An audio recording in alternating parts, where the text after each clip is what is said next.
name is Adam Berry, and on behalf of my family, I would just like to welcome you all to this wonderful occasion, this wonderful event.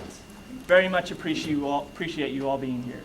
You all are here because you've either donated time and or money to this wonderful cause, and we just cannot thank you enough. I would also like to take this opportunity to thank the committee who has worked so hard to put this together over the last 16 months, especially my parents. My father couldn't make it this evening, but my mother did. I consider myself a pretty ambitious young man, and I hope to achieve a lot in my life. But I've always thought, where am I going to get the motivation to achieve everything that I want to? Well, for the last 16 months, I've seen real motivation and real hard work in action through my parents. And I just hope through my ventures and through my endeavors, I can always keep that and remember it and work hard to the best of my ability. So, as a special thank you, on behalf of all of your boys, father included, Mom, can you step up here, please? Yes, sir. We would like to give you some flowers. Oh. Your hard work is appreciated by everyone. Thank you.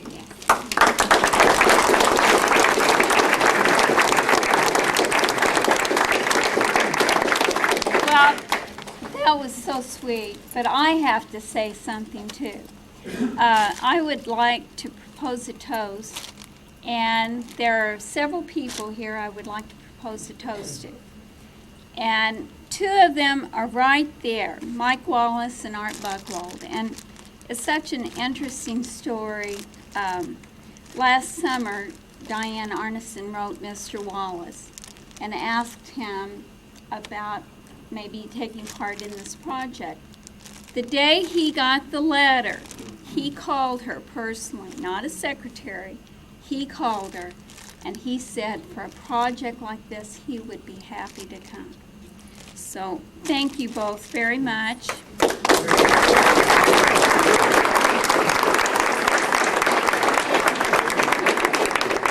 I gotta tell you, I have such admiration for this woman and her family, her husband. We went to see him at the hospital. I tell you, you young man, come on, you. Despite all, they're bright, they're brave and caring, and Artie and I we're so pleased to be asked to come out here to do this. I hope that we'll be helpful in some way. He'll be funny. Thank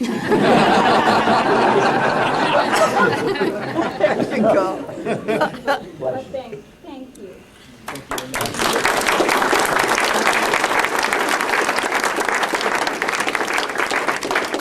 There's a lady who I also would like to thank, and it's Miss Linda White. In January, a year ago, my husband went to her and said that he wanted to do something. We've got a committee. We don't know what we're going to do, but would you support us? And she said she'd love to. And the confidence that she showed in him and our committee and what we were trying to do, even though we didn't know how we were going to do it, she supported us. And that gave us credibility with Deaconess behind us. I'd also like to thank our committee. They have worked so hard and knocked on doors asking for favors and money. And couldn't do it without them, of course. And also, this sounds like I've had it planned and I've gone through it, but also thank you to everyone here, because when they knocked on your door, you didn't turn them away. So thank you. And in your program, there's a story about a starfish store. And the committee's all wearing their starfish pins. And I want you to know, when you read that story, that all of you are starfish throwers. So when you read it, you think that you know that it's you, that you've helped somebody. You've made a difference. So let's have a toast to a wonderful evening and to everyone here. So thank you. Linda,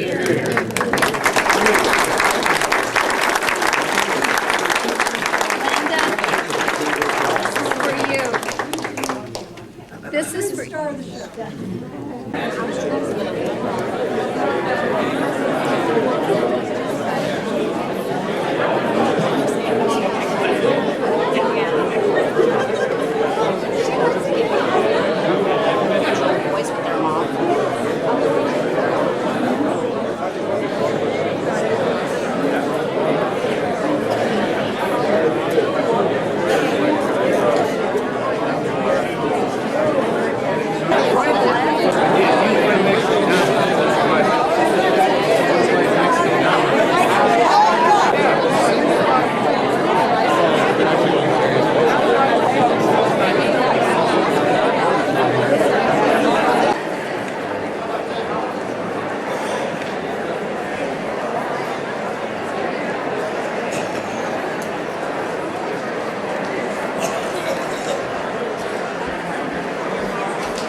Ladies and gentlemen, good evening. What a pleasure it is to welcome you here this evening. We're so happy to see such a full house, and certainly a very special welcome to our special guests, Mike Wallace and Art Buchwald. You know, tonight, I stand in the spotlight able to greet you, and this spotlight really doesn't belong to me. The spotlight really belongs to my dear friend John Berry, who is ill and unable to be here tonight, and so I'm flattered to be able to stand in his stead. I know Kathy and the boys are in the audience, and we'll introduce you in just a moment, but I wanted you to know how much he would love to be with us tonight, and thankfully he'll be able to see it on videotape. I thought I'd just mention very briefly how tonight came about, because I think it's very significant. Life has a way of coming home to roost and hitting us all in the face at one time or another. And perhaps just evidenced by the number of people in the audience, depression, bipolar, a number of different disorders perhaps have been a factor in your family. And so it was with John and Kathy Berry, whose John's mother suffered from depression. I could really relate to that because my mother suffered from depression and bipolar. And incidentally, in your program, there's a really beautiful story on the back cover about John's mom. And I think you'll enjoy reading that. But as we fast forward just a bit, there was another incident of mental disorder in the family. And John and Kathy decided, you know, here we are, members of the medical community, and we don't really know where to go and what to do. And so as they rolled their sleeves up and got serious about taking some positive action, it turned out that they found incredible resources. And those resources, incidentally, you can also find in your program, but Southwest Mental Health Organization, NAMI, which is the National Alliance for the Mentally Ill, and the Vanderbilt County Mental Health Association are three such programs that offer such a marvelous program. John and Kathy were so pleased with the outcomes that they felt compelled to act, and act they did. They invited a number of friends to come together and talk about opportunities, and that small group of friends formed what is now called the Friends of Mental Health. It's hard to imagine that here we stand tonight looking out at a marvelous crowd that 15 months ago we sat down around Kathy's dinner table and I wondered, gee, what is it exactly that we could do? And we discussed golf tournaments and hole-in-one contests and a number of different things, and ultimately decided that there would be a priority in this event on a twofold purpose. And that twofold purpose was to provide education to the community, because we thought more than a golf tournament, it would be very helpful to provide helpful information on a subject that somehow or another has become very taboo over the years. The second goal of the committee was to see if we couldn't raise a few dollars. And we thought that that would be a really wonderful thing to be able to provide, because as we learned more about mental disorders, we found that there's a high incidence of relapse. And that relapse very often is caused by people failing to take their medication. And because the medications tend to be very expensive, we thought it'd be a wonderful thing if we could participate in a supplemental medication program. And so we set out to try to raise some money to fund this kind of prescription drug for those that needed help. And thanks to your help, thanks to your support, we have done a very fine job with that. I'm going to report to you just a bit later about that outcome. I think it's very appropriate. You know, in your program, I think there's an insert. I believe it's on blue paper. I hope you'll read it when you get home. And it has a story about a gentleman walking down a beach, and the beach is lined with starfish. And another man comes along and says, "What is it you're doing?" as he's throwing the starfish back to the beach, and there are thousands of them. He says, "Well, I'm returning the fish to the sea, the starfish to the sea." And the guy says, "You know, there are so many of these, you can't possibly make a difference." And as he throws one into the ocean, he says, "I made a difference to that one." And this committee is very proud that we think we have made a difference. And I'd like for you to please honor them with some recognition. And I'm going to ask that they stand and stay standing so they can receive some applause from you. Kathy Berry, we need to start with you, and in John's absence, I'm going to ask your boys to stand as well, if you would, please.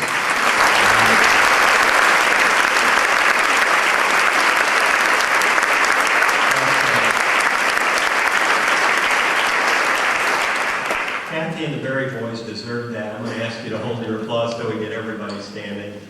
Incidentally, from your right, that's Alex, John Michael, and Adam. Diane Armiston. And Diane is with Southwest Mental Health. I'm sorry, Diane is with NAMI, National Alliance. Forgive me, Diane. Please stand. Donna Carr with the Vanderburgh County Mental Health Association. Sam Luzader with Southwest Mental Health. Dr. Randall and Sandy Brown.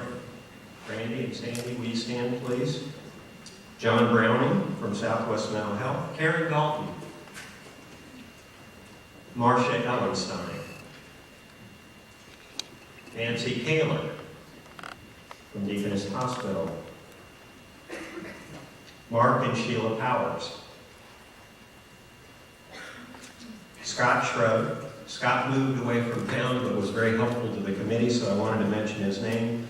And Sandy, my bride of 33 years, and this is the committee that worked for 15 months to put this evening together. And please join me in recognizing them.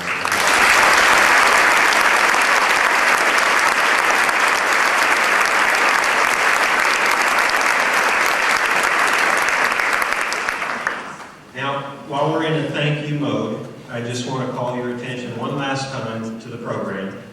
And I hope that you'll express your appreciation to the corporate sponsors and the individual sponsors that have been so very generous to help put this evening together.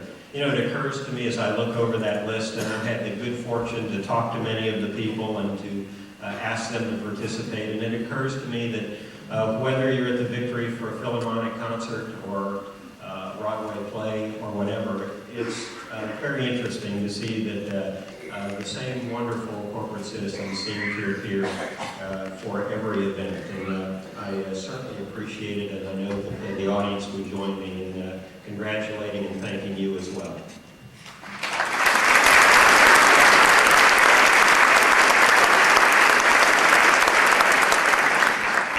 One other special recognition, and then I think I'll be done, and that goes to Deaconess Hospital and Linda White. And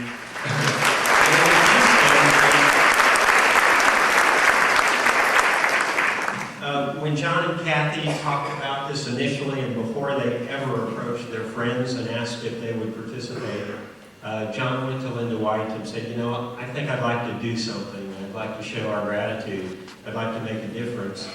And I don't know what we'll do, but I wonder if you could help us. And Linda White was all too kind to say, we're there. And they have been there every step of the way, and Nancy Kaler has been a marvelous liaison for us. And thank you so much to Deaconess for your support.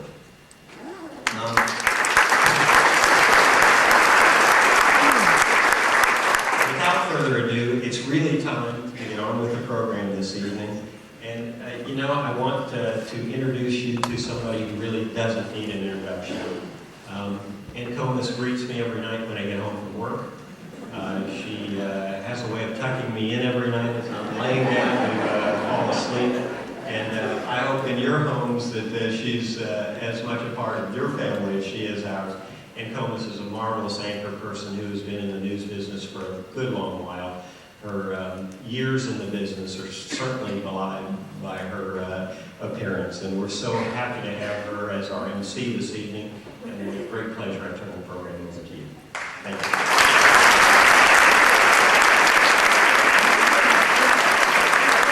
I'm honored to be here, but I have to tell you, normally I only look at one person behind a camera every night, and he's not paying any attention to me, so this is kind of new for me, and I am a little nervous, but I did want to say I am so honored that you all came tonight. Alan told you the story of the friends that came together, and it just grew. But tonight, just by you being here, you've taken a giant step toward helping make our community a healthier one and a happier one, so I thank you very, very much for that. I also am honored to be able to introduce to you these two men sitting on the stage. This is sort of exciting. You know, of course, Mike Wallace, CBS newsman, co-editor of 60 Minutes. He's taken home a host of awards, Peabodys, Emmys, you name it. He's had a front row seat to every major event in his career, Vietnam, Watergate, and he's here tonight to tell us a personal story. And, you know, I think that takes a lot of courage for both these men to be here and do that when they need a big round of applause. But let me tell you Art first. Art Buchwald is here. You know, when I was young, my dad went to Luring Newsstand just to buy the newspapers that Art Buchwald's column appeared in. He is a Pulitzer Prize-winning columnist, humorist, novelist. You're going to see what a humorist he is tonight, I'm sure. Both of these men are brilliant, they're creative, they've been at the top of their careers since they began those careers, and we thank them so much for coming here tonight. Please give them a hand.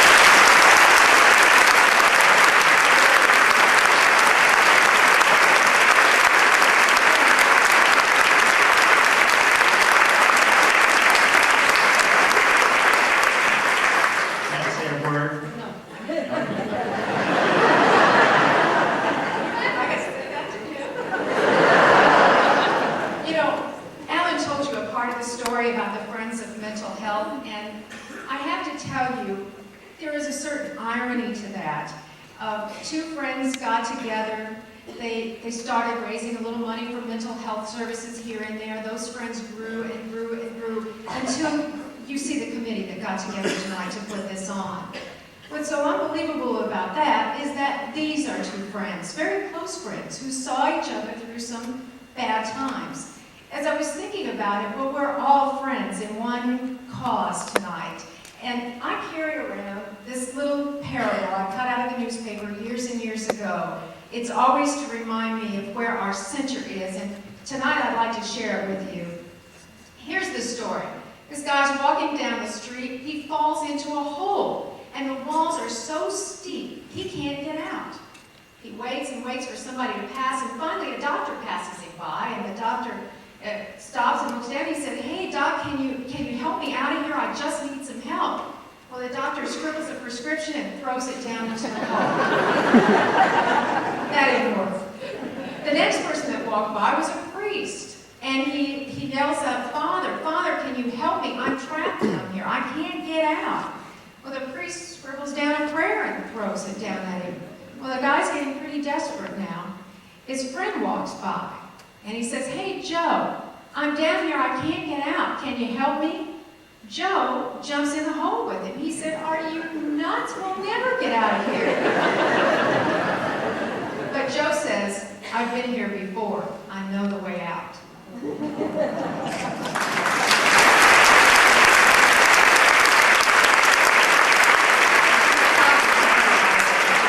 Anyway, so tonight we come together as friends with friends. And I wanted them to begin tonight, before we call the doctors up, to tell you about their own personal battles with depression. Mike? Before I do, I've never been to Evansville before. This is a surprising, friendly, beautiful town. I had no John City. It's the center of the universe.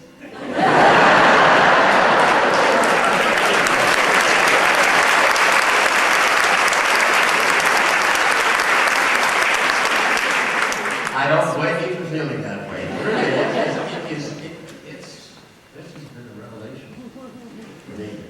I don't know why, but he was here, how many years ago? I'm going to talk about myself. The doctor who operated on him that many years ago. All right. Hang on.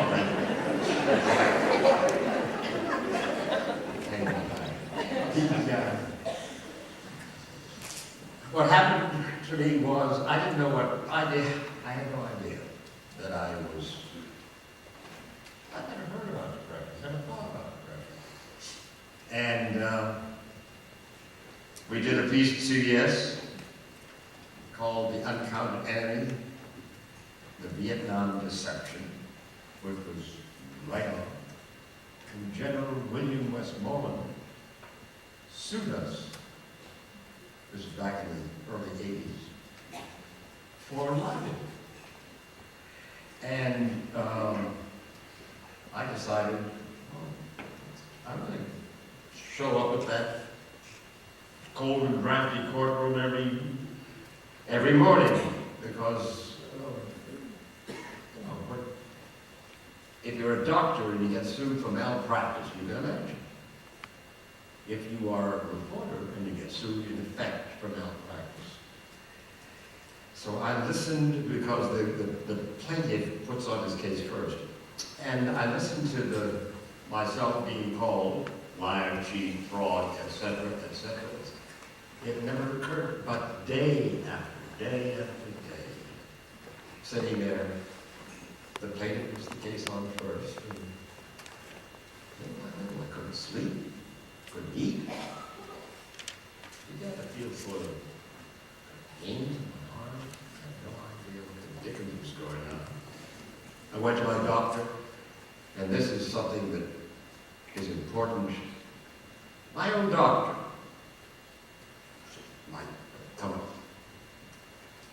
my wife knew, and she said, "Doctor," I won't use his name, Mike's sick. No, yeah, he's sick. Come on, he's strong, he can, whenever he's feeling down, I've seen him now, he's been through all kinds of things. Well, little did I know that I was on the brink of really going down. And when I say going down, I mean, you get thoughts of suicide, and you get thoughts. I had no idea how painful. It was just, I mean, how to describe it? It's almost, unless you've been there, it's difficult to know how bad it can be. And finally, I went out of the hospital, good psychiatrist who quickly understood, diagnosed, gave me some pills, and began to talk to me and to find out. The first doctor had said, Mike, you're not depressed. You're not depressed. And besides, if you were, you don't want to let that get out because what will it do for your image? In any case, we sit there in the damn courtroom. I'm putting you to sleep, boy.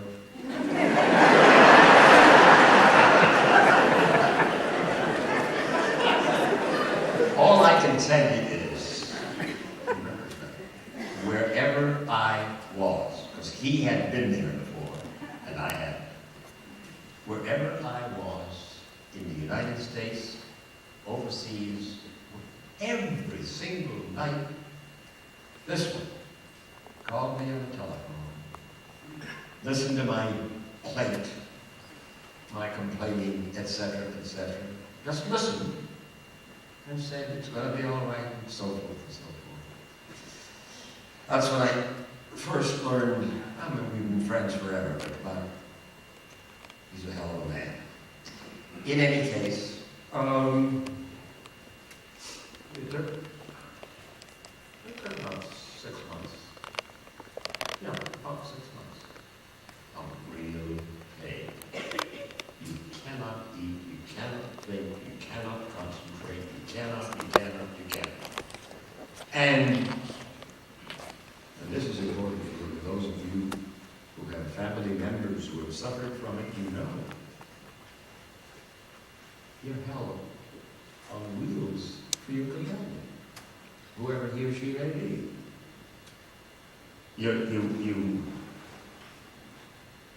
I was a pain in the back to my wife and everything. And in any case, little by little, we beat it. I was chasing. I used to play tennis with this lobber over here. And I was chasing a lob of his or something, fell, busted my ankle. And I was back in very, very deep. He didn't apologize or anything, didn't even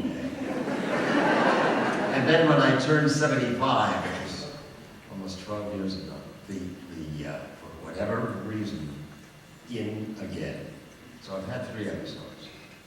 Little by little by little, you learn. Find a psychiatrist. Do talk.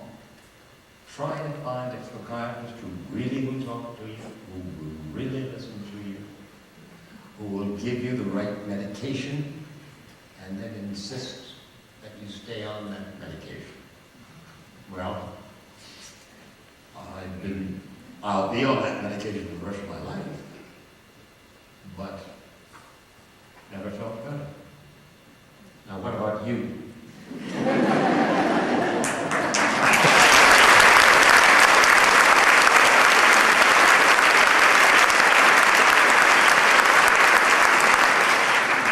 Well, to begin with,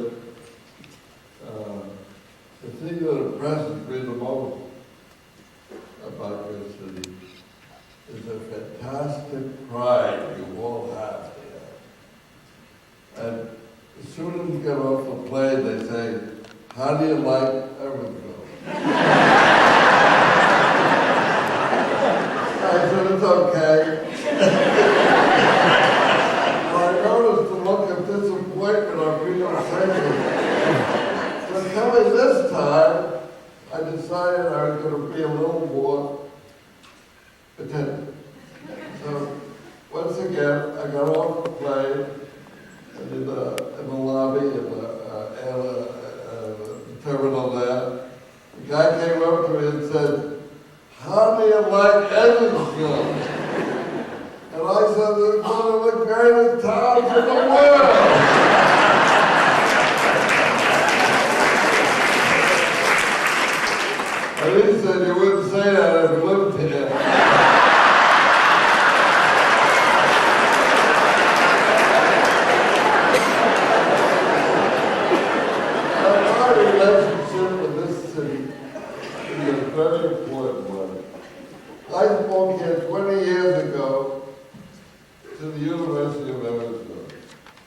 And after I did the talk, about 2 o'clock in the morning, I had the most agonizing kidney stone I ever had in my life.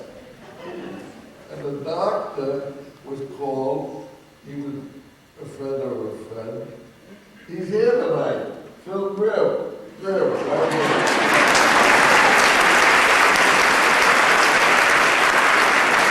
And he took me to the hospital, and he gave me Demerol. I like Demerol.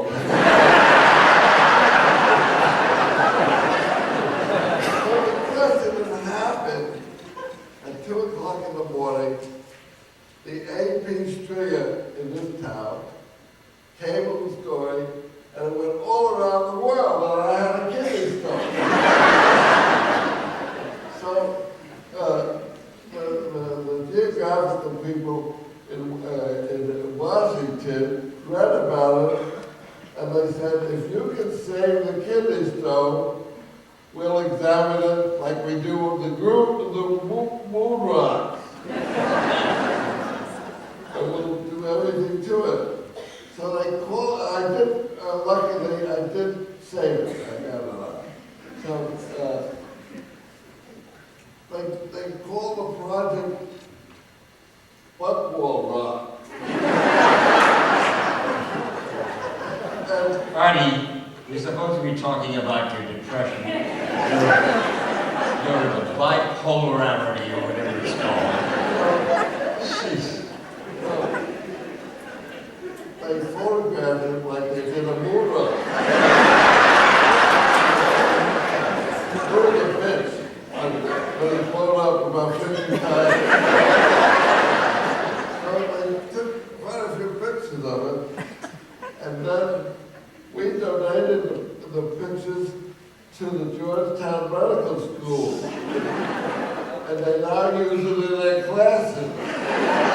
So Dr. Grimm, you're famous in Washington.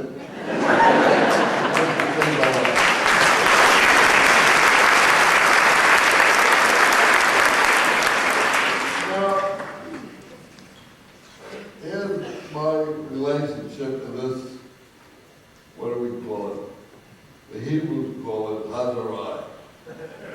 And it has to do with Mike and I. We both had depression around the same time, as did Bill Styron. And Larry King asked us to go on his show to talk about depression with Ken Jameson, who was an expert. And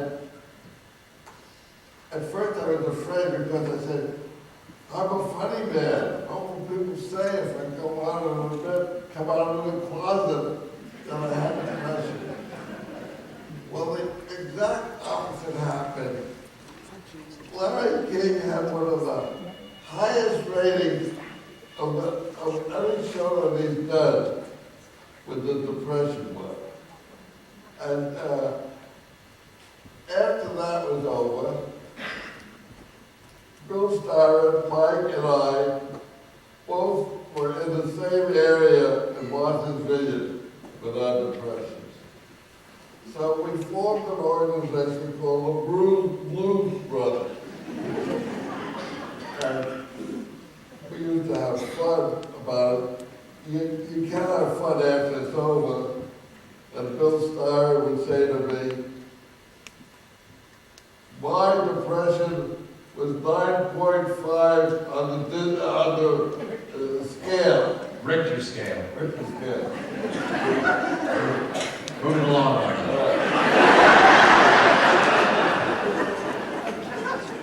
And Bill said, yours was no worse than a rainy day at Disney World. And I wrote a book about his experiences, and it was a big seller. It still sells a lot of books all about depression. What was it now? Darkness Visible. It's a wonderful book for anybody who's thinking about having a depression. Mike and I said, look, we want royalties. made $1 million out of the book. He did, and we wanted some of that. And we said, I'm not going to give it to you. Mike and I say, we saved your life. If you committed suicide, you would never read that book. I said, you're not getting it.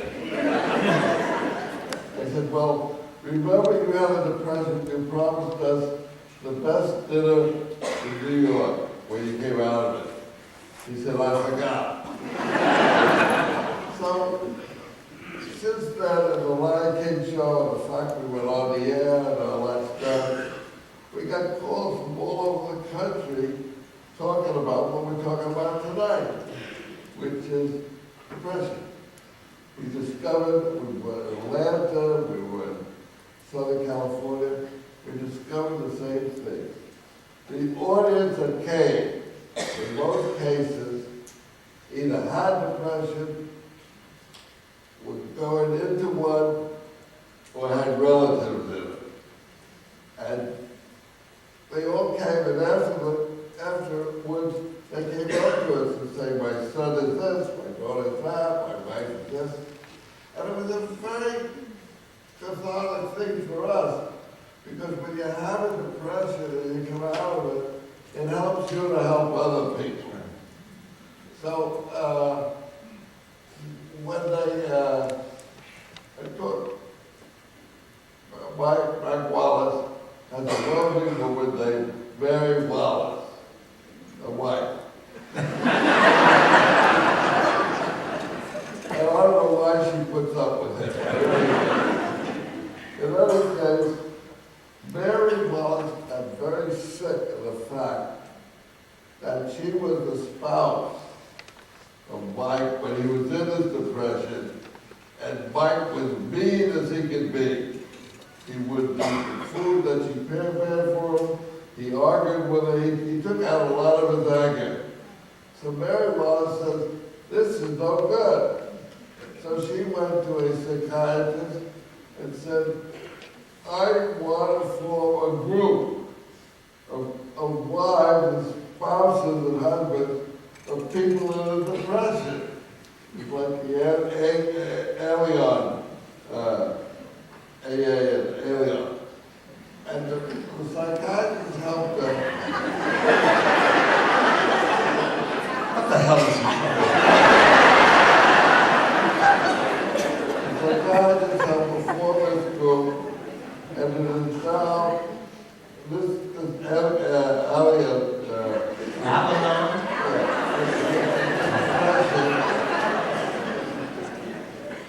has roots in a lot of places in the country because it was taken up by everybody else.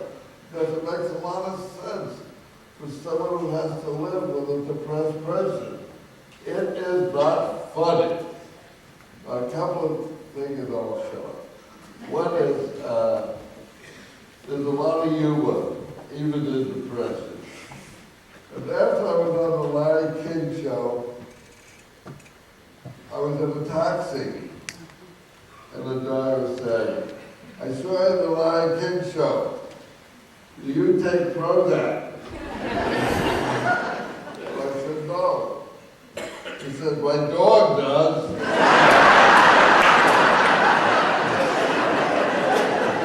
I said, how's he doing? Doing a lot better.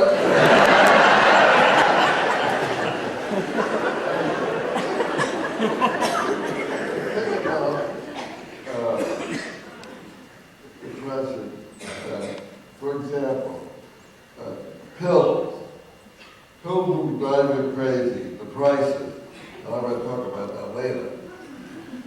But there was a story in the paper, true story, that they had a medical group that did a test on a new antidepressant drug and a placebo. And half the group took the placebo and half took the antidepressant. Well, the results were that the placebo is as much good as the antidepressant. So, Placebo, will you please get it?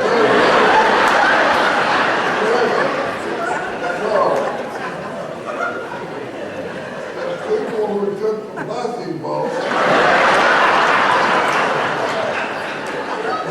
okay until they were told they had taken a placebo. All right, a little They wisdom. went into a depression. Come on, a little wisdom, Arnie. Wisdom. What do you do?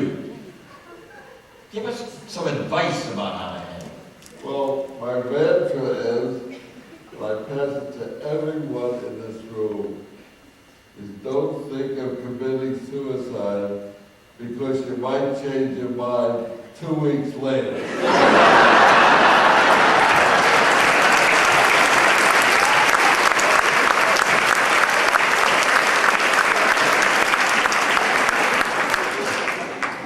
Ask, are you finished? Well, we also want to introduce you tonight to two psychiatrists who join us to help answer some of your questions, Dr. Tina Evans-Robinson and Dr. Thomas Lippin. As they're walking up here, questions tonight. If you have any questions for any of the panelists, we just ask that you don't make them too personal. I mean, they can't determine what dosage someone should take or what medicine they should take, but certainly general questions would be great. We would much appreciate that. This is what we're all here for. So please feel free to fill out any of those forms. If we have people on the aisles that should be able to, can you guys raise your hand so they can see where to pass the questions? Well, there's Alan, there they are. If everybody can raise their hand, I appreciate it. All right, let me introduce you now to your panelists. Dr. Tina Evans-Robinson is a medical doctor. She attended Ohio State University in Columbus. She earned her BS in biology and subsequently her medical degree. She completed a residency program in adult psychiatry at Ohio State University, where she was co-chief resident and received the Excellence in Service Award for psychiatric patients. She has completed a 2-year fellowship training in child and adolescent psychiatry. She's both board certified in both adult psychiatry and child and adolescent psychiatry. She is with Southwest Indiana Mental Health Center, and her specialty is child and adolescent psychiatry. So we thank you very much for being here tonight. Thank you. Says here that she's married. She and her husband of 8 years have 3 children. Do you have time for anything else? Now let me introduce you to Dr. Thomas Lippin. He is the Medical Director Emeritus of Southwestern Indiana Mental Health. He has served as Medical Director for 18 years and is Clinical Professor of Psychiatry at Indiana University School of Medicine. He received his BA in Biology from Wabash College and his medical degree from Indiana University. He practices psychiatry at a very comprehensive mental health facility here in Evansville. He serves about 8,000 patients a year. The Community Support Services Program has been recognized for its excellence in providing psychosocial rehabilitation for patients with severe and persistent mental illness. And let me also add that he travels around the country teaching on these various subjects. We are very proud to have you both with us and certainly in our community tonight. We really appreciate it.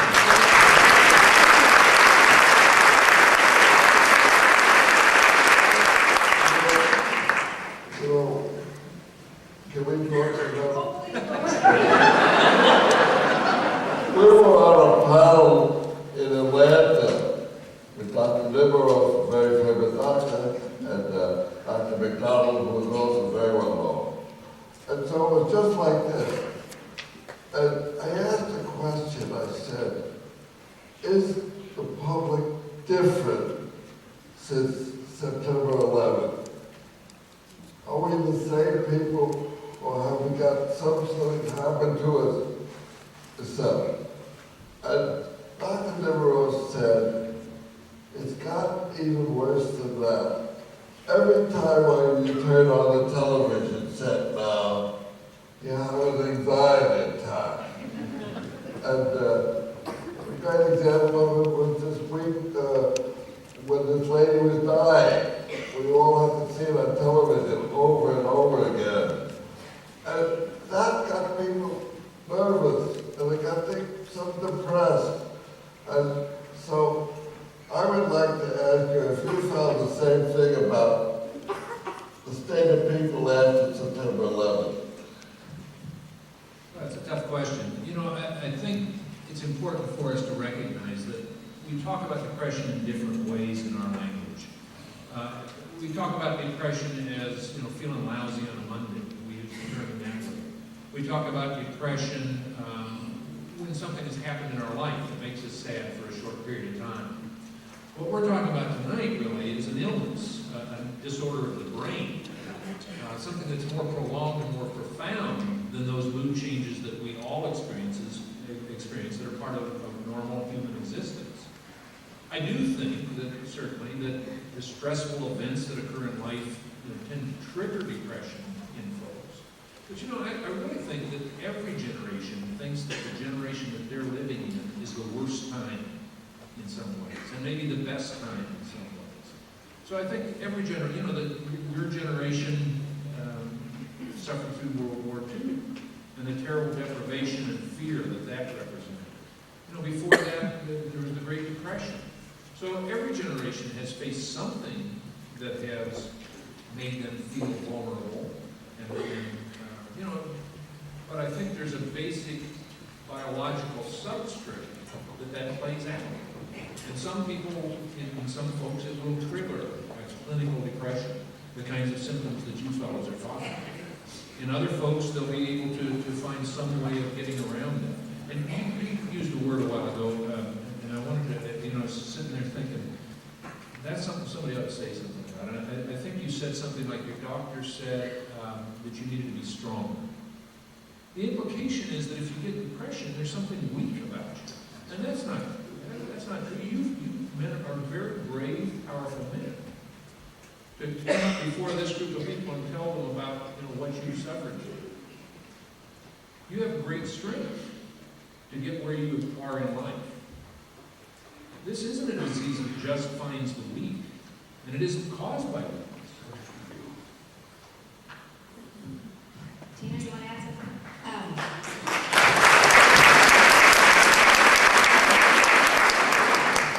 I agree entirely with what Dr. Liffick is saying.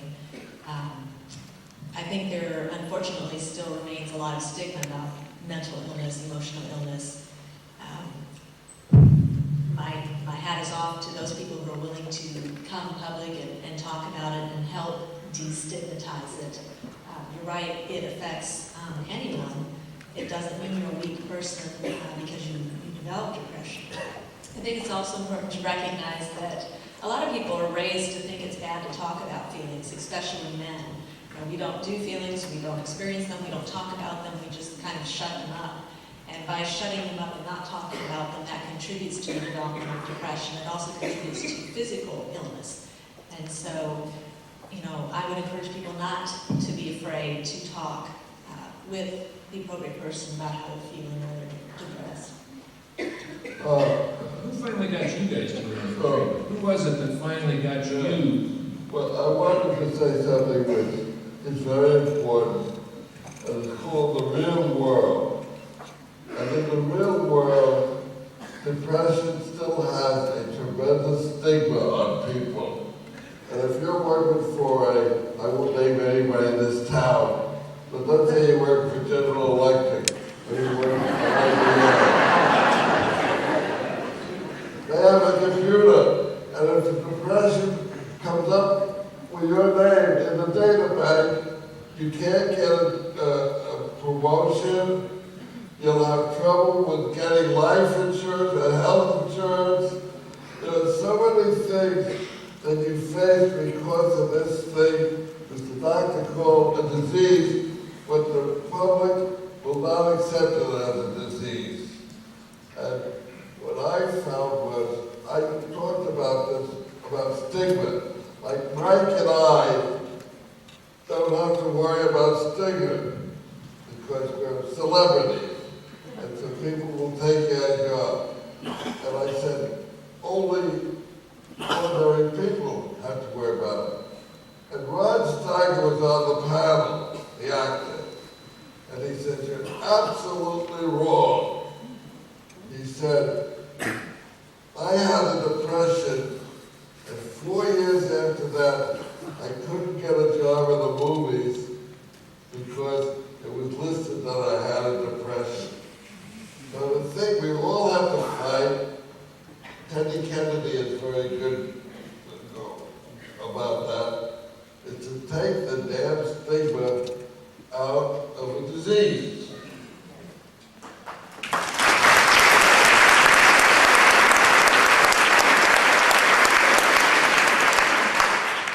You know something? Bob Costas used to have a broadcast called, the sports guy, used to have a broadcast called Later. And it was on around 1:30 in the morning on NBC. And he wanted to talk about 60 Minutes. I had never acknowledged having had depression. We were ashamed of it. Remember when we used to talk about cancer, the big C and so forth, people were. And the same thing about, in any case, talking to Costas, and I said, who listens, who watches this broadcast 1:30 in the morning? He said, well, a lot of people work with me. He said, a lot of people can't get to sleep. And I said, oh, my people. I know what you're talking about. And Costas said, that, he got thousands of letters about it. And I figured, that was the first time I ever came out, and I began to say, well, good God. And when you begin to talk about yourself, if you have it, or if somebody in the family, don't let it be a curse on you or anything of that sort. It's a disease. It's a sickness. And it can be, some doctors are reluctant to say it can be cured. I believe it can be cured.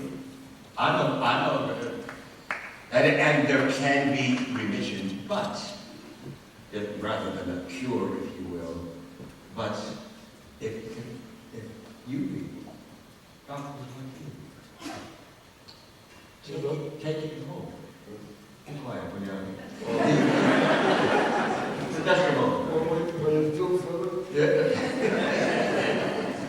In any case, I really be still.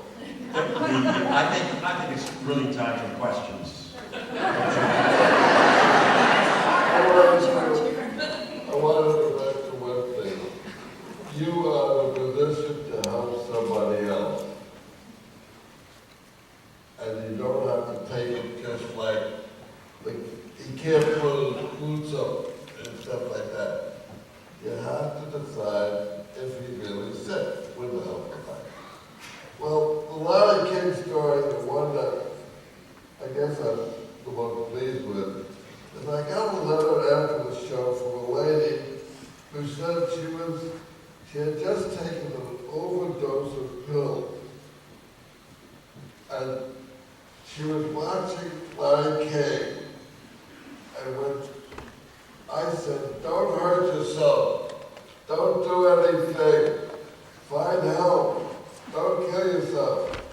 She said, I figured it was a sign. She said, I went to the bathroom and moved up all the pills. So, one person is alive because of something like that. And I think you know out there, and you know how much pride you take in it when you can help somebody. Arnie, time has come for the questions.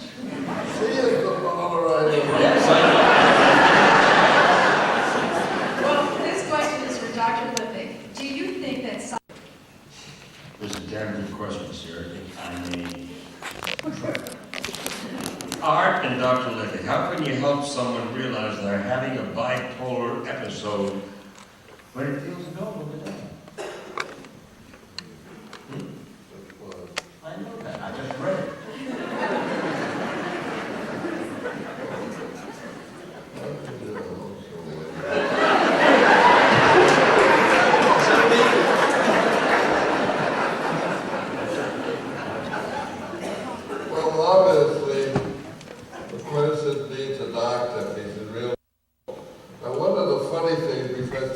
most humor even in this is when they put all these drugs on television, spend millions of dollars telling you to take this, and at the end they say, consult your doctor before you take it. The doctor doesn't know. You said consult your doctor, but suppose the doctor doesn't know. That is a terrible thing. That's why I asked you fellas a while ago, what was it that got you to go to treatment? I mean, you both kind of saying earlier that you didn't really think of this as an illness yourself. You were trying to get by, just the best you could. What finally got you? Well, I was suicidal. That's what made me go. I was going to kill myself. And that wasn't such a good idea. and also, Bill Styron, I have to give him credit. He says, there's so much pain. There's so much pain involved when you're in a depression. And he made that the key word, pain, mental pain. And I was in mental pain. Can I ask the audience a question? Sure. How many people here have personal experience, either yourselves or members of your family or people you know well? Raise hands, would you? Look at that. That's what it's all about. And that's why these questions are so damn important. How many antidepressants did your doctor try before finding the one that worked for you?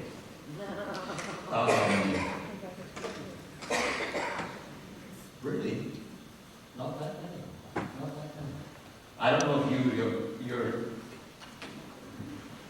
old enough to remember lutein.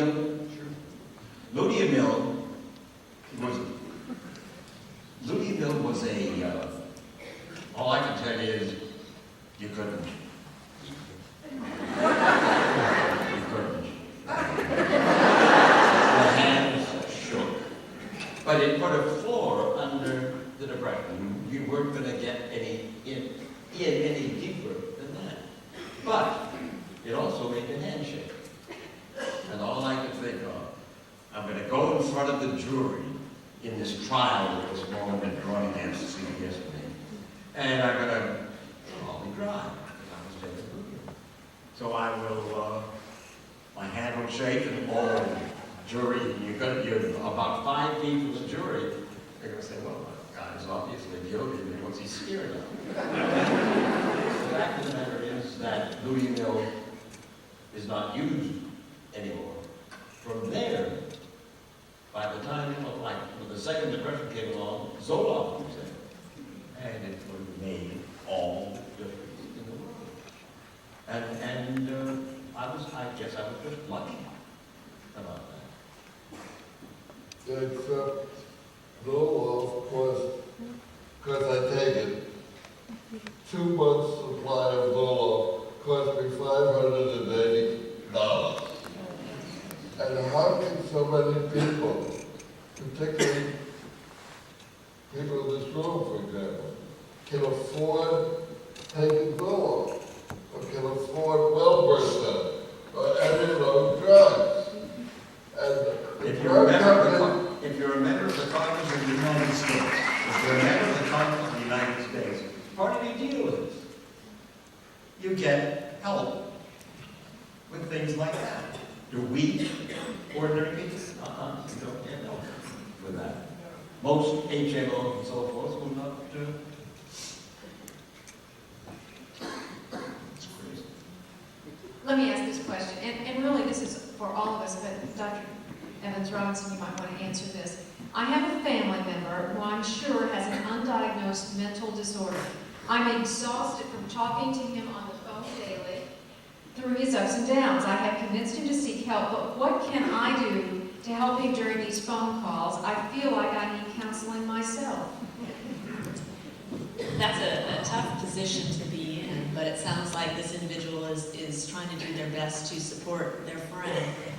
I think what Mr. Wallace said earlier, having someone that listens to you when you're feeling bad, knowing that that person is there for you and is a support, having support is just very crucial when you're going through the depths of depression. It's important to know that there's somebody else there, out there, that understands that you're feeling very badly. It especially is helpful to know someone else who has been there and felt that badly. I think the best thing is just to continue to be there and listen and encourage that person to get help. Dr. Lemon, would you like to ask? Well, actually, part of what I was asking about earlier reflects on that. It's for many people who have this illness and other psychiatric conditions, they don't want to admit it to themselves. And it often takes a family member or a friend or somebody that cares about them to kind of push them into the treatment that they need. And sometimes it takes a lot of pushing. Can you tell us? Particularly men. Particularly men. Can you tell us the difference between a genetic order of depression and non? Well, we think that major depressive disorder, which is the illness of depression, or depression as part of bipolar disorder that we call the bipolar phase of, the depressed phase of bipolar disorder, we think that those are genetically determined. People have a predisposition to develop that. And it's not at all dissimilar to folks who develop diabetes. They have some genetic abnormality that makes them susceptible to that. Not each of them is going to get diabetes. It depends on their lifestyle. It depends on their life experiences. The same thing is true in depression. Not everyone who has that genetic predisposition is going to get the illness. But if things happen in a certain way in their life, something happens that triggers those biochemical changes in their development. And so they develop the symptoms of the illness. So we're pretty confident that the illness of depression is genetically based. And is that true for bipolar too? Yes, certainly. But I think that also underscores the role of therapy and how counseling and therapy can play a very large part, as both of you have mentioned, in the treatment of depression. The medicine helps with the genetic and biochemical biology behind the depression. Most depressions are both biological and environmental. The therapy helps a lot with the environmental stressors, past traumas, just in general improving the individual's coping skills so that they can handle everyday ups and downs and stressors as they come along.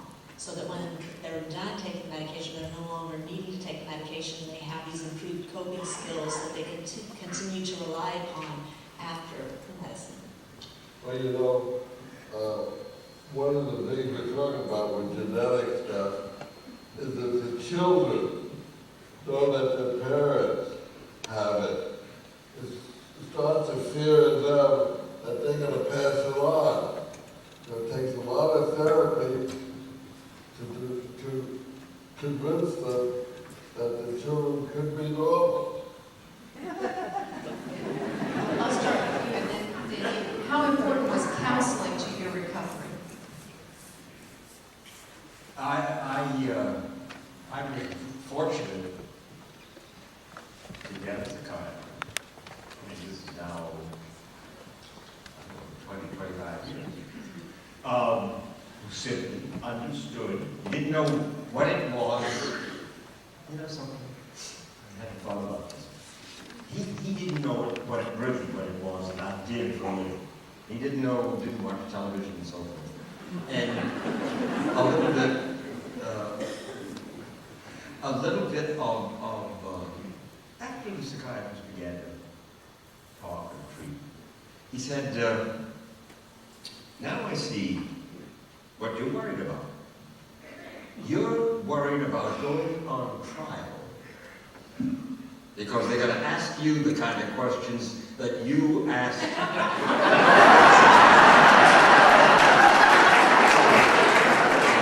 Yes, that's right, Dr. Campbell. Yeah, absolutely. And we gotta get you ready to answer that kind of question. Also, you gotta get ready to lose. You've got to get ready to lose this London trial because you believe that if you were to lose it, your life would go. And he was right. people as doctors are found guilty, if you will, of malpractice.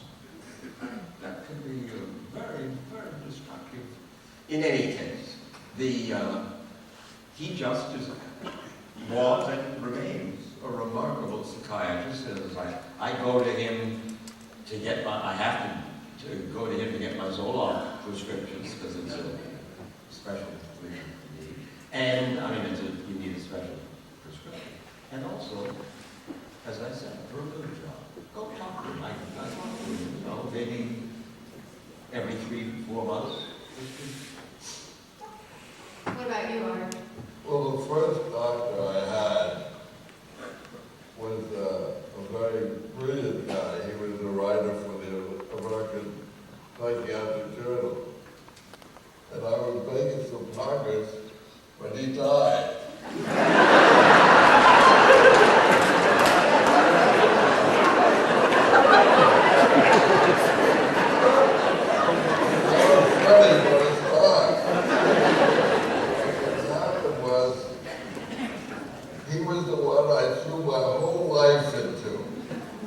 Everything about me, and he was like my father. When he died, I lost somebody. It was like losing a member of the family.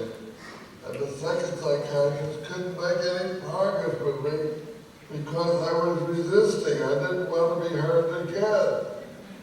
And it only took a thing that triggered me to go back to a third psychiatrist. It was very good. She was a lady.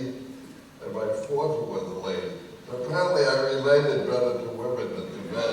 I gotta tell you, if you had known this guy when he was in the manic phase, he was a joke.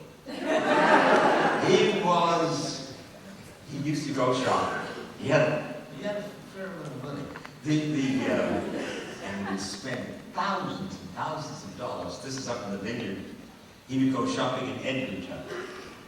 And every woman on the island was getting a little special something from him. I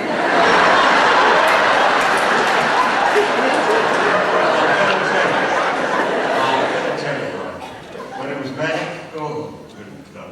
When it was depressing, to turn around. Yeah, but what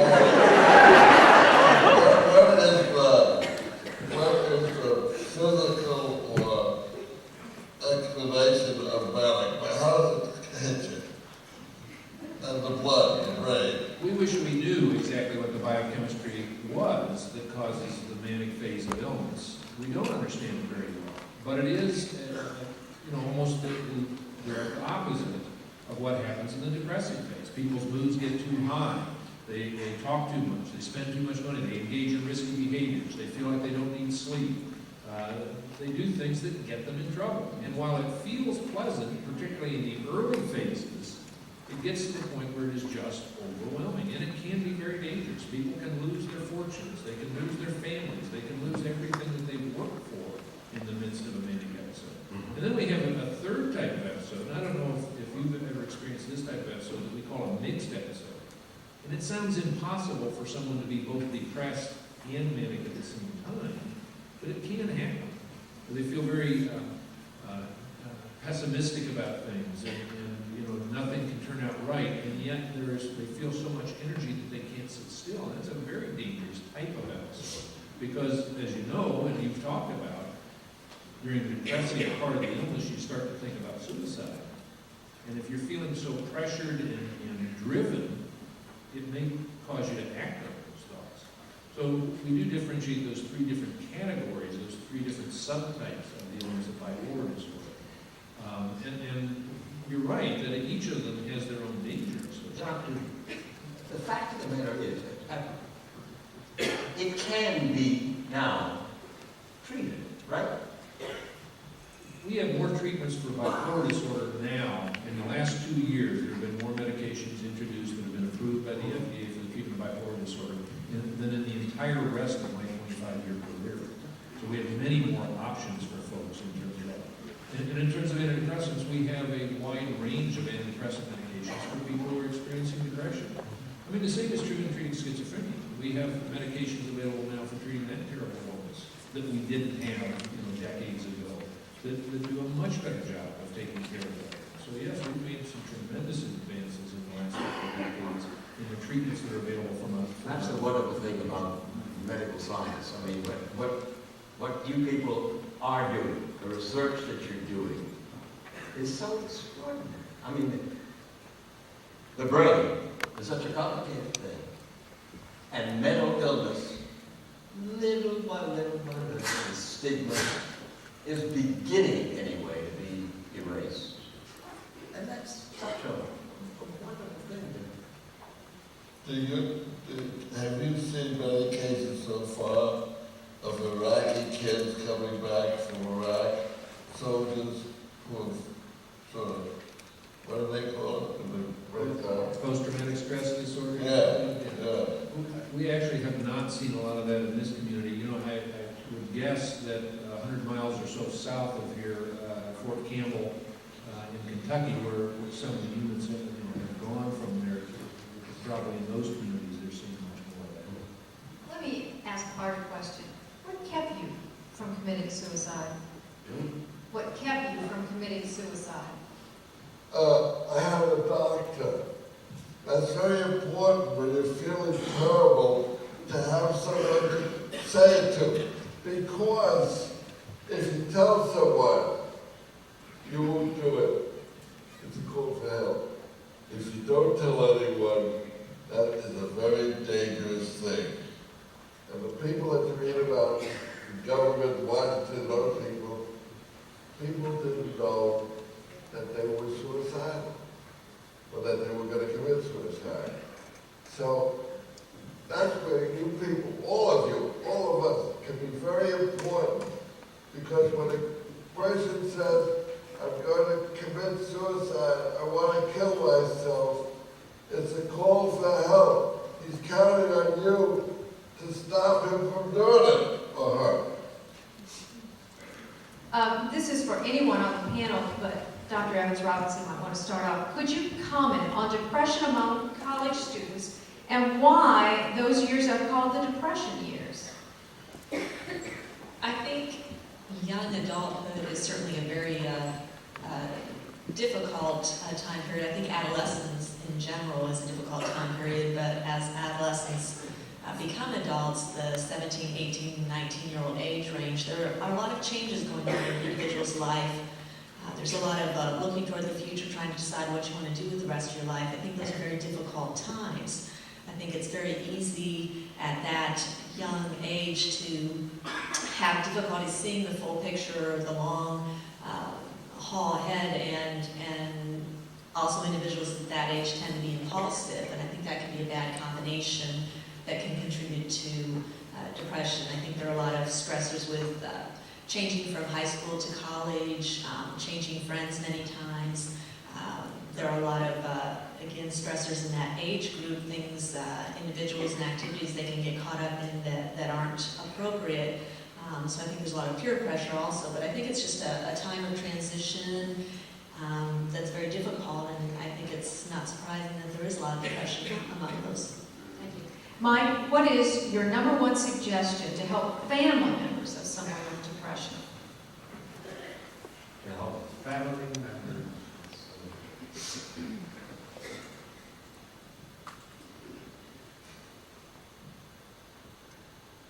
Effectively, everything that we've been saying. Get to psychiatrists. Help family.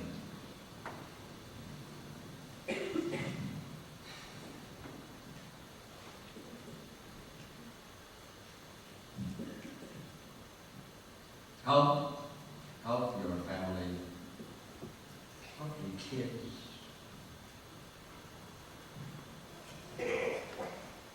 Be patient.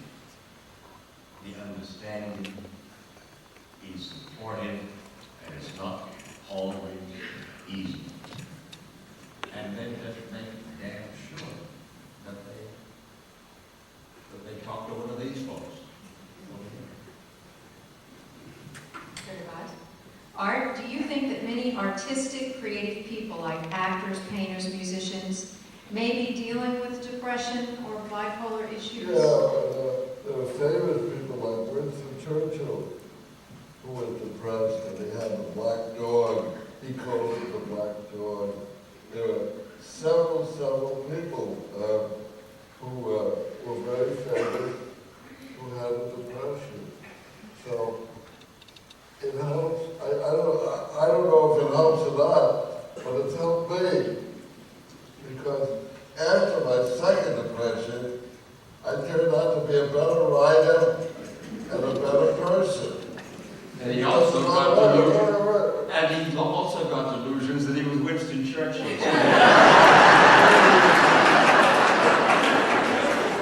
But the thing is, with doctors particularly helping you, you can get a lot of monkeys off your back. Things that's been haunting you that shouldn't haunt you. In your dreams, you know. So, and guilt that you shouldn't carry with you. And what happened in this depression is I got rid of a lot of it, not all of it, a lot. Dr. Liebig, what causes a relapse after 15 years of taking meds? I wish I knew the answer to that question. You know, this is an illness that in some folks occurs just once in their life. Once it's successfully treated, it's gone, and they don't have to worry about it again. There are other people who have a recurrent pattern of illness, and for some of them it's fairly frequent. For others, it may be spaced out over decades. So we don't really have an answer to that. What we do know is that it becomes more and more important to stay on medications for a longer period of time, the more episodes of depression one has had. So, you know, once we get beyond the second episode, our recommendations nowadays are that people stay on their medicine indefinitely. I was going to say exactly what Dr. Liebig just said, that after 2 or 3 episodes, chronic use of antidepressants is recommended. Okay. Art, I've heard that bipolar disorder disappears in your mid-40s. Does it?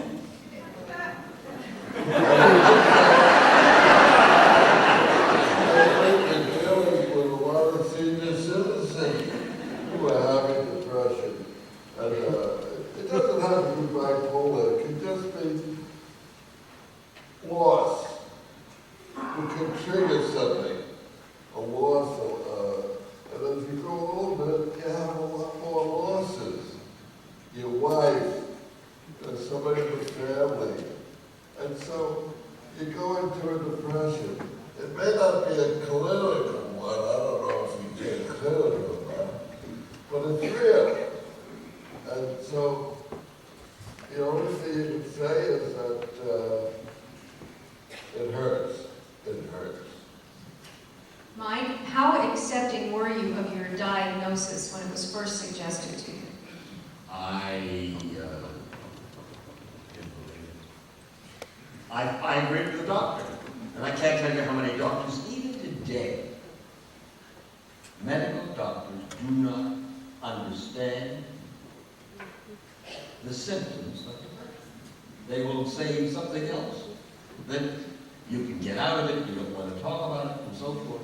In any case, I wasn't about it. It was my wife who said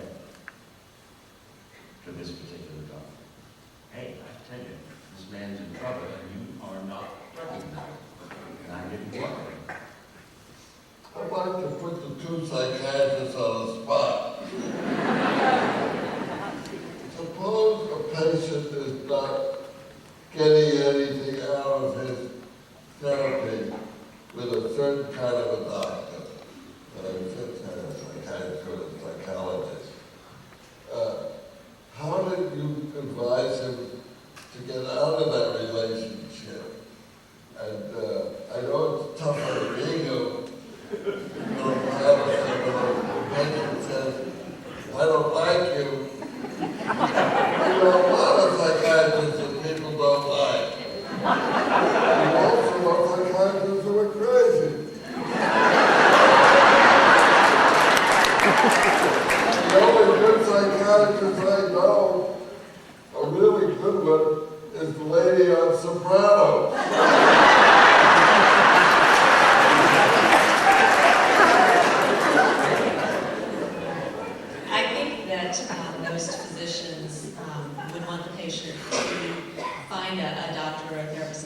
most comfortable with.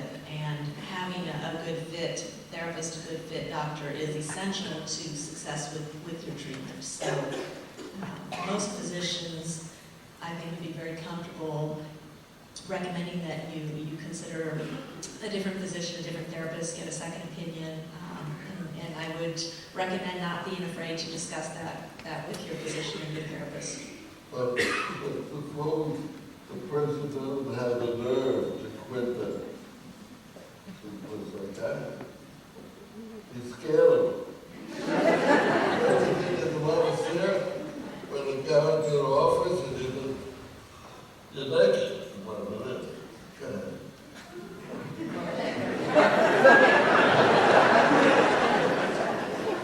The doctor-patient relationship is a very complicated one, and it's even more complicated in psychiatry than it is in other fields of medicine. It is very important that people feel comfortable in that relationship. And the better the psychiatrist, the more likely they are to foster that comfort. But not everybody's going to match up well. You might come to me and think that I'm the worst guy you ever talked to. And the guy in the next office might be a better fit for you. Personalities sometimes just clash. But it is, really important that relationship be a positive one. We talk about the therapeutic alliance that develops between the patient and the doctor. And that's what drives the treatment forward. It helps the patient to move forward with the improvement that the medications can bring forward. Follow-up question. When does the patient know when to quit? Well, there's a difference in that respect between talking about quitting psychotherapy versus talking about quitting medications. The quitting medications question is, I think, a little bit easier because we have statistics and research that help us to make that determination. And that's something that they should decide in conjunction with their doctor. That should be a decision that the two of them make together. In terms of the psychotherapy, again, that's something that should be discussed in the therapy and should be part of the plan right from the start. And something that develops during the course of treatment is a discussion about when is the right time to discontinue that as well. Let me jump in here for a second, Art. Do you foresee a day when the U.S. will fund mental health services as needed? And Dr. Libby, you may want to address this first. I hate to speak before Mr. Buchwald. But it might be best.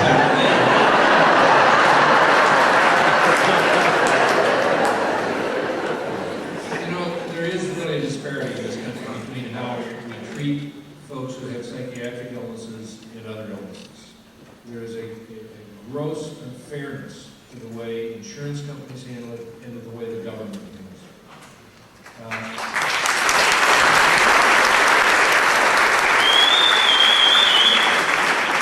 The people who have these illnesses are no less deserving of the best medical care that can be provided than people who have cancer or diabetes or arthritis or any other illness. It is part of the stigma of this illness that attaches to the reimbursement and payment of treatment. Did you want to add anything, Art? No, that's fine. Okay. This is to anyone on the panel, and maybe everyone will want to respond. Family support is important, but if a patient is non-compliant, at what point should they give up? Dr. Evans-Robinson? Should who give up? Well, I would suppose the family. That the family support just is important, but if a patient is non-compliant, at what point should the family give up? I think there's a difference between giving up and other strategies. I would recommend not giving up. That there are a variety of ways to encourage a family member to get help. I think it can be a very exhausting process, and you can get to a point where you feel like you've tried everything. Sometimes you have to back off for a while, but I think, again, it's important for that person to know you are there for them, if and when they see things the way you do in terms of the need for treatment, you're still there for them. You're not giving up on them. But that can be a very long and very difficult process when you have somebody that is resistant to getting treatment.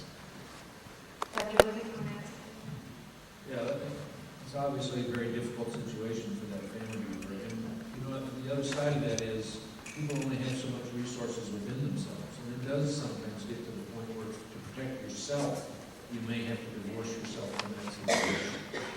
I do think it's important that people know that in certain circumstances, people can be forced into treatment involuntarily. And Indiana law allows for the treatment of psychiatric illness involuntarily if that individual is dangerous or gravely disabled as a result of their psychiatric illness. Now, there are some pretty strict definitions of that in the Indiana law, and the courts in some areas interpret it slightly differently than in other places. But if someone is truly dangerous to themselves or dangerous to others or gravely disabled by their illness, they can be forced into treatment by the courts. Art? I was going to say something before I get off the stage about humor and its role it plays in anything. And there are not a lot of studies being done on humor by learned people. One doctor wrote, your muscles get different, your body gets different, you get a better flow in your body. And so this doctor,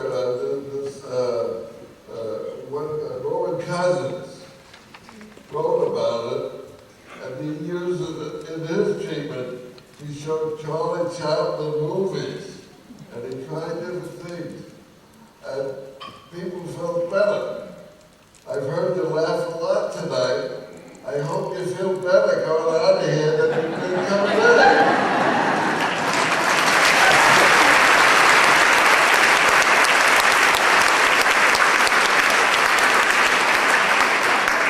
Do you want to add anything about the non-compliant patient? Okay. I think that's a great exit line. Another question here, and maybe this will be among the last. Art Buchwald or Mike Wallace, can you tell us whether or how your mental health has been affected by your faith or your relationship with God? Well, I know, I cannot tell you how many times in the middle of being lower than the stakes going, please, God, I will do what. You make promises to God that if He lets this, He lifts this. And apparently He's listening from time to time. I'm serious about it. Yeah. I'm not a big religious type, but he's a, or she.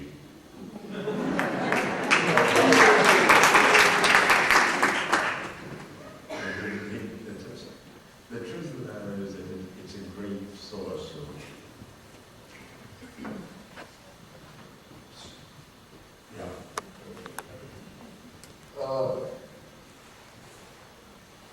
Like everybody else, you use God a lot in your conversation, in your thinking. Oh God, help me with this. Oh God, do this for me. I didn't do my homework, God. So I'm going to end this thing by telling a story. And it has to do with a grandmother on the beach with a little grandson. And the grandson gets washed out to sea. And the grandmother looks up and says, God, God, please save my grandson. I'll do anything to save my grandson. And another wave came and put the kid back on the sand. And he was okay. He said, God, he had a hat.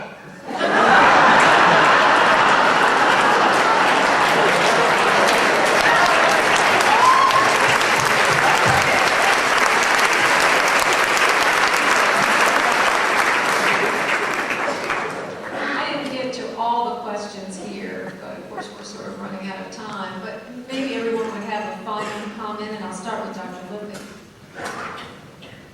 Well, I want to thank this community. You know, I've practiced here for 25 years at this point. Just recently started my 26th year here in Evansville, and this evening is really, I feel honored by it.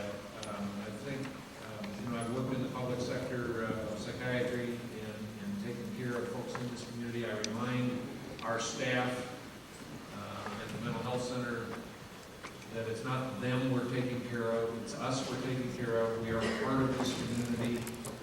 And I thank you for coming this evening, because I think the biggest job we have to do now is the destigmatization of psychiatric illness, and to make sure that it is treated equitably with other illnesses, and that people recognize that it is simply an illness and that we can do something about it. I would again like to underscore encouraging individuals who feel they may have a depression or just emotionally are not feeling right to get help and not be afraid to get that help. Again, as Dr. Liffick is saying, everybody here tonight is helping to destigmatize emotional illness. And sometimes I wish we called it emotional illness more so than mental illness, just because the word mental, I think, has such a negative, or can have a negative connotation. But everyone here is helping with that. I think it's important to realize that emotional illness can affect every aspect of a person's life.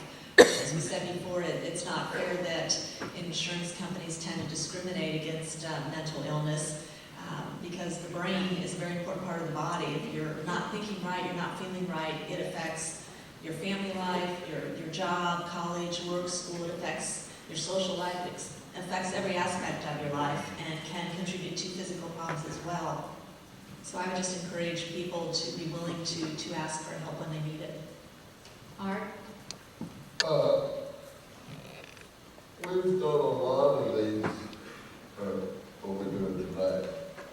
And the one thing that you find when you come out of the depression is you can help other people.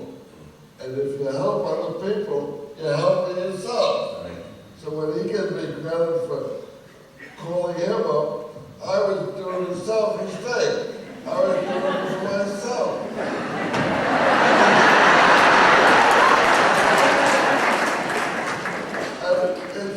I'm really serious about this. And people talk about the depression like war stories when they're out of it. I did this, I did that, I did that. And it makes you feel good because you've been there. And if you're lucky, you might go there again. This is being taped tonight, especially. The guy whose idea it was to begin, Dr. John Bragg. John, hang in there. I got to tell you, what you have done, John, is so important to get all of these people, all of us together, because of the notion that you had that it might be important. Good luck to you. Bless you. Bless your family. Thank you.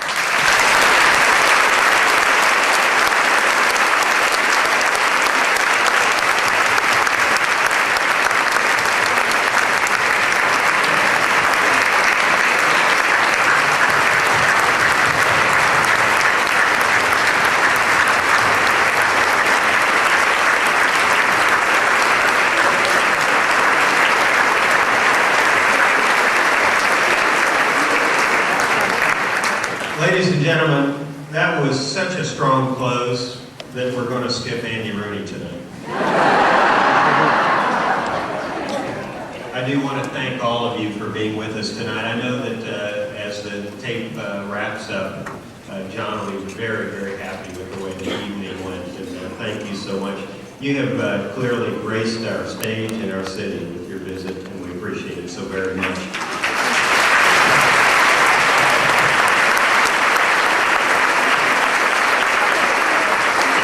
Ladies and gentlemen, as we all head for the doors and head for our homes, I do ask you a